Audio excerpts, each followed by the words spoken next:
Today, I would like to share with you the fascinating story of the 1950 Mr. Universe. This contest, which was held 73 years ago, produced one of my all-time favorite photos from bodybuilding history. This shot featuring Steve Reeves and a young Reg Park. The reason I find this photo so interesting is because, first of all, I think Reg here is showing us absolutely peak aesthetics in my opinion. Second reason is that Steve, who I consider to be the GOAT, just seems to be a bit off here. Don't get me wrong, he looks great, but his shape is definitely not as good as it was in previous years. Which brings me to my third point, that despite all this, Steve won this show and beat Reg. So what the hell happened? Doesn't Reg look like a clear winner? Was there favoritism? Was it just a bad angle? Well, let's rewind and see what got us here in the first place. And buckle up, cause we're going down a rabbit hole. We start 3 years earlier at the 1947 Mr. America, which Steve won. The Mr. America was about as far as you could go in bodybuilding at the time. There was no higher title and you weren't allowed to compete again after winning. There were some amazing pictures taken of Steve right after this contest which caught the attention of a couple Hollywood scouts, who suggested he should consider a career in show business. Steve, recognizing the opportunity and not seeing much of a future in bodybuilding, decided to go to acting school. However, in the following year, in 1948, Steve found himself back on stage with several new international bodybuilding contests being organized. There was Mr. World, which he won, and Mr. Universe, where he took second place to John Grimek. But Steve was still set on becoming an actor. He was performing in a small vaudeville show when a talent scout spotted him and offered him an audition for a leading role in an upcoming blockbuster movie called Samson and Delilah, which was directed by Cecil B. DeMille, one of cinema's all-time greats. Steve did so well in the audition that they immediately offered him a 7-year acting contract. So just a couple days after the 1948 Mr. Universe, Steve was on a plane to Hollywood ready to jumpstart his new career as a movie star. On his first day in Hollywood, Steve goes to meet Mr. DeMille, who turns out to have a full-size poster of Steve in his office. It was this magnificent picture known as Perfection in the Clouds, where the photographer superimposed a striking mountain scene behind Steve posing after his 1947 Mr. America win. DeMille pointed at the poster and said, "That is my Samson." But Steve showed up to the meeting in a suit and looked just way too big. DeMille told him that he needed to lose weight. Probably about 20 pounds, since the film camera would also make him look bigger. Steve would spend the next couple months dropping weight. And every time he would lose 5 pounds and his friends would see him on the beach, they would say, "Steve, you're looking terrible. You're ruining yourself. You're one of the greatest bodybuilders. Why would you do this just to become another actor?" Meanwhile, Steve would go back to the studio and DeMille would be pressuring him to lose weight even faster because they had to start filming soon. After about 3 months of this, Steve had only lost 10 pounds. And since DeMille wanted to start filming, he ended up giving the role to another actor called Victor Mature.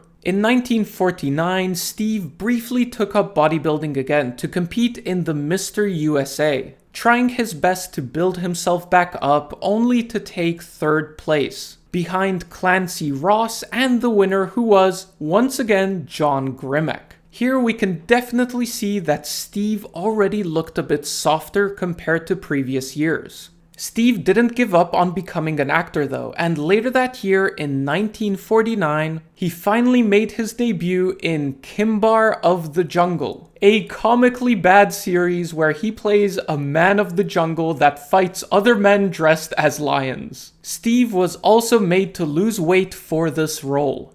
Jungle have no evil spirits, evil men. But those are lion marks. No lion, no lion. Lion Men, Kimbar Hunt. Anyway, the reason for this little tangent is to show that during the 2 years leading up to the 1950 Mr. Universe, Steve shifted his focus mainly to acting and kind of put bodybuilding on the sideline. He was even willing to sacrifice his physique to please the directors. So this brings us back to 1950 and the Mr. Universe contest, which is the focus of this video. It was literally only a couple weeks before the contest that John Grimek got in touch with Steve, invited him to compete, and offered to sponsor him for the trip to London, where the Mr. Universe was going to be held. The problem was that Steve had not trained at all during most of the previous year, and was at this point around 35 pounds below his usual stage weight. But Steve had won every other title except for the Mr. Universe, so with just 7 weeks to go, he decided to give it a shot. He immediately traveled to Philadelphia and began training at the York Barbell Club, where John Grimek was based. This epic comeback is described in detail in an article written by none other than John Grimek in Muscular Development magazine in 1964. He talks about how disappointed he and other members of the gym were with Steve's physique, and how his, quote, arms, shoulders, chest, and back lacked any semblance of previous muscularity.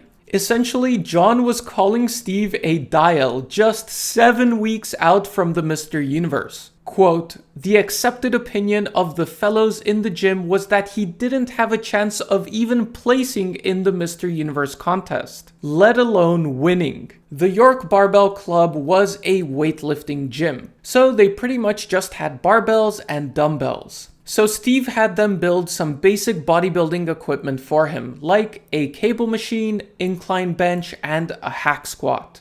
Then he got straight to work. He put everything into his workouts. He didn't sit around chatting, rather he went from one exercise to another, doing a little more each week. He would spend around 2 to 4 hours per day training.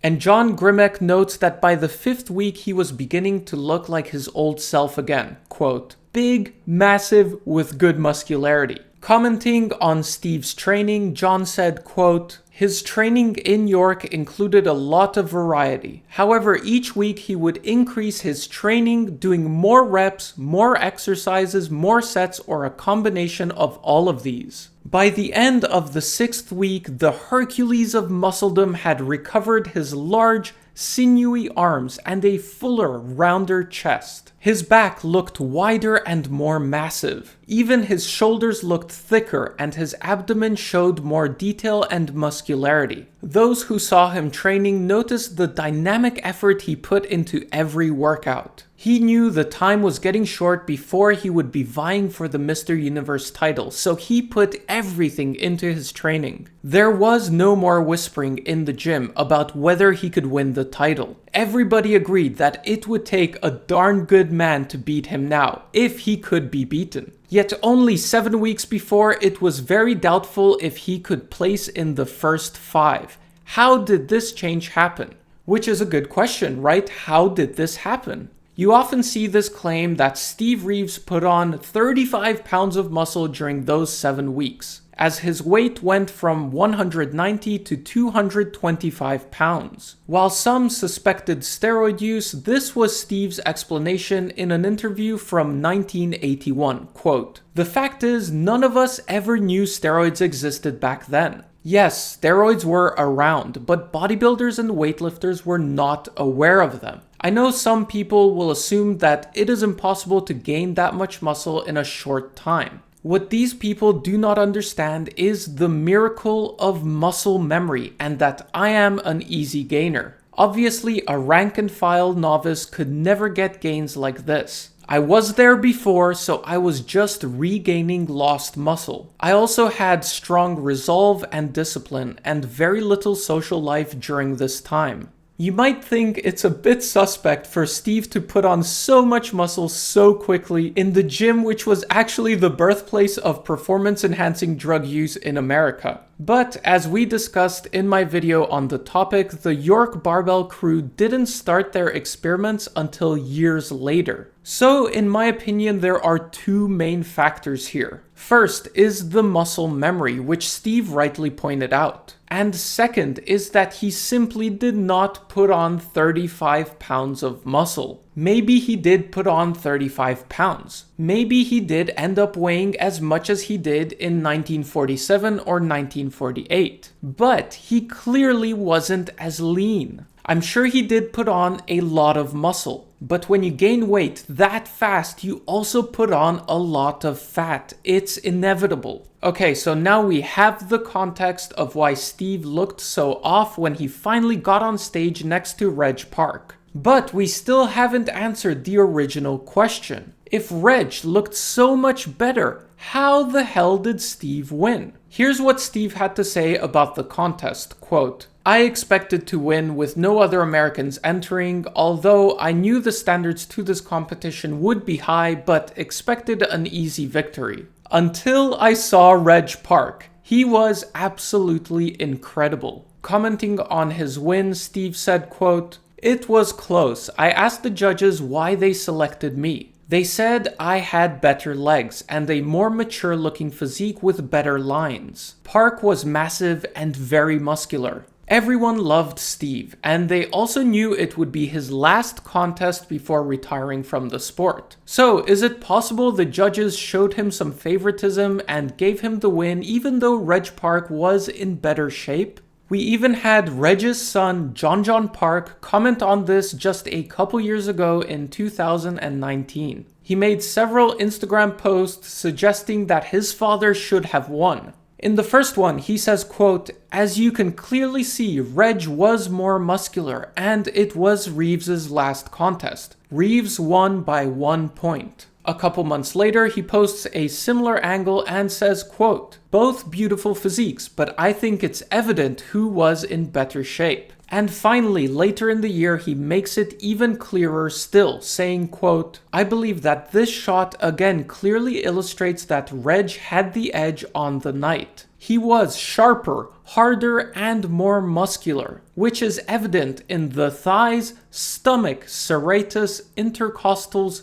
pecs, shoulders, and arms." However, an interesting argument against a bias for Steve comes from an article written in 2011 by David Chapman, a sports historian. He says, quote, "Promoters of the 1950 Mr. Universe competition in London were certain that the winner of the contest that year would be English superstar Reg Park. So they offered a tantalizing trophy, believing that it would stay in the country. This was the original bronze Sandow statue that had been awarded to the third place winner 50 years earlier at the great competition. Much to their surprise and chagrin, the victor that year was a young American, Steve Reeves, and he consequently took the prize back to his home in California. Those of you who saw my video on Eugene Sandow will know the significance of this bronze Sandow statue. It was literally one of the very first prizes ever given out in bodybuilding history. So for the organizers to offer such a priceless award, hoping it would stay in the country with English Reg Park being heavily favored to win, suggests that Steve might not have been handed the victory simply because of favoritism. So yeah, who knows? Do I think Reg was in better shape that day? Yeah, absolutely. But bodybuilding isn't judged based on still photos. It's judged in person, and sadly none of us were there. Standards are subjective, and the bodybuilder's physique isn't the only factor. Maybe Steve had smoother posing, and simply did a better job at showing off his strengths while hiding his weaknesses. But anyway, what do you guys think? Did Steve Reeves deserve the win, or was the title stolen from Reg Park that night? In any case, Reg came back the next year and won Mr. Universe in 1951. As for Steve, I think his physique peaked somewhere between 1947 and 1948. After that, he was too busy being a movie star. That's all for today. Let me know if you guys enjoyed this deep dive into Silver Era bodybuilding drama. While researching for this video, I came across some other juicy details about some of John Grimek's wins, which I mentioned earlier in this video. So if you'd like me to make a follow-up video about that, it's quite a controversial subject, let me know. Thank you for watching.